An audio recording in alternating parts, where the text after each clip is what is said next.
भूल गया क्यों इंसान। प्रश्न उत्तर करेंगे।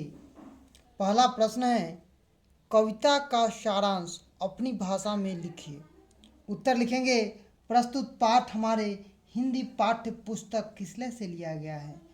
पाठ का नाम भूल गया क्यों इंसान और लेखक का नाम हरिवंश राय बच्चन।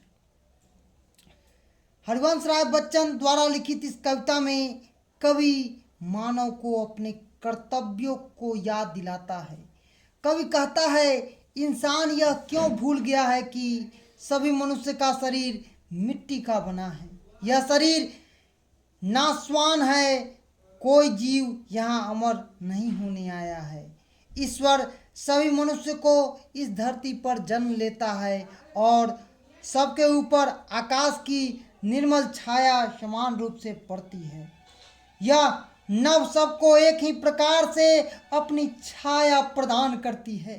ईश्वर ने मनुष्य को जन्म दिया और मनुष्य ने ईश्वर को ही धरती में बांट दिया, अलग कर दिया, देश बनाया। ध्यान से देखा जाए तो इस देश में धरती की संतान का ही बेसहारा है।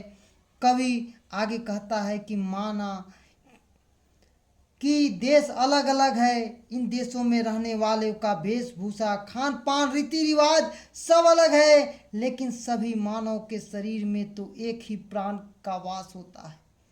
एक ही ईश्वर है जो ज्योति सभी मानव के हृदय में आलोकित करती है, प्रकाशित करती है। यह सच्चे इंसान क्यों भूल गया है, और कहा भी गया है, भूल गया क्यों इंसान। पहला प्रश्न हो गया। दूसरा, इस कविता से आपको क्या प्रेरणा मिलती है। उत्तर लिखेंगे, प्रस्तुत पाठ हमारे हिंदी पाठ्य पुस्तक किसले से लिया गया है। पाठ का नाम भूल गया क्यों इंसान और लेखक का नाम हरिवंश राय बच्चन है। इस कविता से प्रेरणा मिलती है कि संपूर्ण पृथ्वी के मानव एक ही धरती के संतान हैं। भले हमारा निवास अलग अलग हो, देश में क्यों न हो, हम सबों का शरीर और प्राण भी एक ही जैसा है। मानव को परस्पर एक दूसरे को समान समझना चाहिए और मानना भी चाहिए। तीसरा प्रश्न है, निम्नलिखित पंक्तियों के भाव स्पष्ट करना है। क, देश अलग है, देश अलग हो, वेश अलग है, वेश अलग हो। मानव का मानव से लेकर अलग न अंतर प्राण हो। लिखेंगे, प्रस्तुत पाठ हमारे हिंदी पाठ्य पुस्तक किसले से लिया गया है। पाठ का नाम भूल गया क्यों इंसान और लेखक का नाम हरिवंश राय बच्चन है। कवि मनुष्य और मनुष्य के बीच भेद के अस्वीकार करते हुए कहता है कि धरती एक है। इस धरती को बांटकर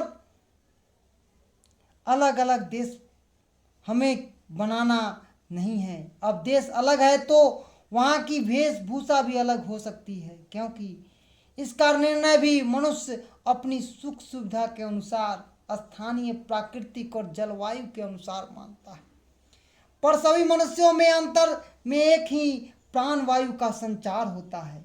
एक ही ज्योति सभी मनुष्य के शरीर को अलौकिक करती है। हम सभी एक ही ईश्वर की संतान हैं। फिर मनुष्य और मनुष्य के बीच क्यों भेद हो। ख, सबकी है मिट्टी की काया, सब पर नभ की निर्मल छाया। यहाँ नहीं है कोई आया, ले विशेष वरदान। लिखेंगे, प्रस्तुत पाठ हमारे हिंदी पाठ्य पुस्तक किसले से लिया गया है। लेखक का नाम हरिवंश राय बच्चन और पाठ का नाम भूल गया क्यों इंसान। कवि कहता है, मनुष्य का शरीर एक ही प्रकार की मिट्टी से बना है। मृत्यु के बाद यह शरीर उसी मिट्टी में मिल जाता है। धरती की मिट्टी और आकाश की निर्मल छाया सभी मनुष्यों को समान रूप प्रदान करती है। इसे देश के निर्माण यानी देश ईश्वर कोई भेद नहीं करता है। यहाँ यानी धरती पर आने वाला कोई भी मानव कोई विशेष वरदान लेकर नहीं आता है। अतः हम कह सकते हैं, इंसान और मनुष्य में भेद की कोई गुंजाइश नहीं है। यह भेद विभेद मानव अपने स्वार्थों की पूर्ति के लिए करता है और अपने दायित्वों को भुला देता है। पहला प्रश्न है, मनुष्य किस प्रकार दूसरों को अपने से भिन्न समझता है? उत्तर लिखेंगे, जाति, धर्म, भाषा और ईश्वर मनुष्य को मनुष्य से अलग करता है। अपने को दूसरे से श्रेष्ठ समझने के कारण मन में अहंकार उत्पन्न होता है। जो मनुष्य मनुष्य के भिन्नता में समझे सहायता होता है, इन सब पर अगर नियंत्रण हो तो मनुष्य सच में मानव होकर जीवन यापन कर सकता है। दूसरा प्रश्न है, अलग अलग देश, अलग अलग भेष के बावजूद भी हर मनुष्य एक जैसा कैसे है? उत्तर लिखेंगे, देश और विदेश मनुष्य के बनाए हैं, ये सब मानव निर्मित हैं। मनुष्य तो एक ईश्वर की संतान है। सभी मनुष्यों को एक ही प्रकार के प्रकाश, पानी, वायु ईश्वर निर्मित उपलब्ध है। सभी के हृदय में एक ही ज्योति, एक ही प्राण संचय होता है।